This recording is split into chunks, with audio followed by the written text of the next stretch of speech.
What's good, everybody?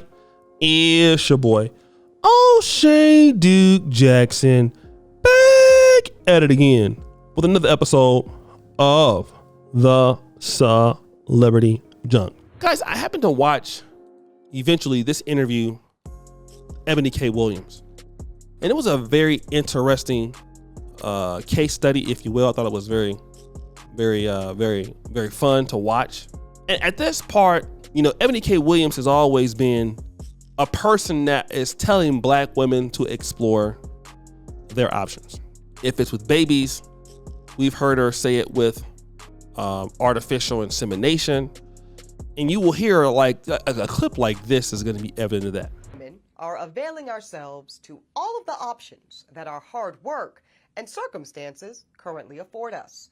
And that means that single motherhood by choice is going to be an option that more and more black women consider and even exercise. So anybody that's in their feelings about that can go ahead and start to process right now. Because black women that have the privilege to embark upon this expensive and oftentimes lengthy process will increasingly decide to forego marriages and partnerships that do not serve us and that are not in our best interests. And now that bypassing those insufficient relationships does not have to come at the expense of motherhood, well, frankly, it's a whole new world. A world in which black women are no longer subject to the desperation of being chose, because now we get to do the choosing. So we know that, right? You're going to hear that. It is not uncommon to hear people say that, okay? Now, with that being the case, I also want to deal with something else. What is that I'm willing to deal with? I'm glad you asked that particular question. I want to deal with the fact that in this discussion, Melissa Ford is going to say, she's on the panel, black women have more options dating than black men. Yes, you've heard that right. She's going to say it, and they can do this with non-black men. I want to play that part now. I feel like black men don't really want to have the conversation that black women actually do have more options that are available to them than are ever kind of proposed. Yeah. Because yes, black men, sure, it might be a little bit more difficult, but if you are willing to date outside your race, the options open up. And then I want you to hear Eboni K. Williams respond. I have to give a caveat for this because I don't want to make any presumptions.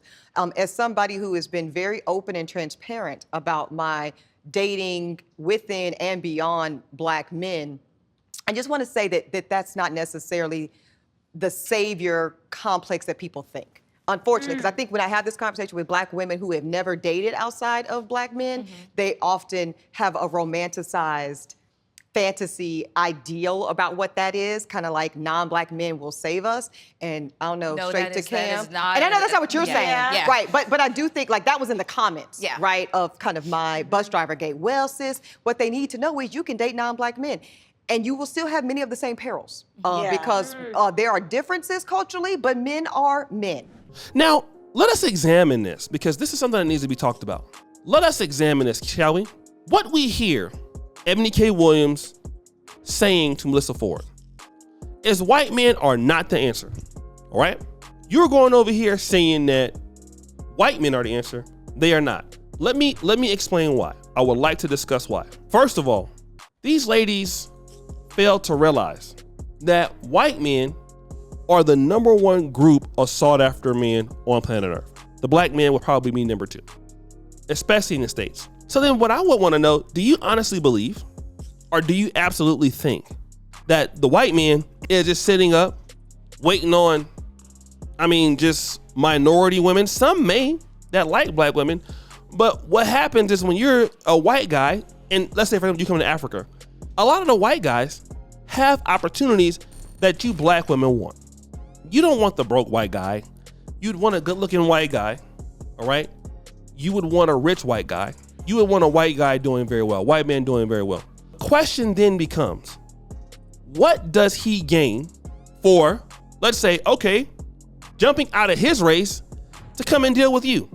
First of all, if I'm going to be, let's just be real. Black men, when they date white women, we want to talk about it and be real.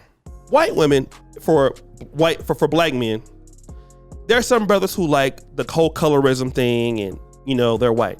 But do you know why white women and black men like them? Do you know why that happens? I'll explain.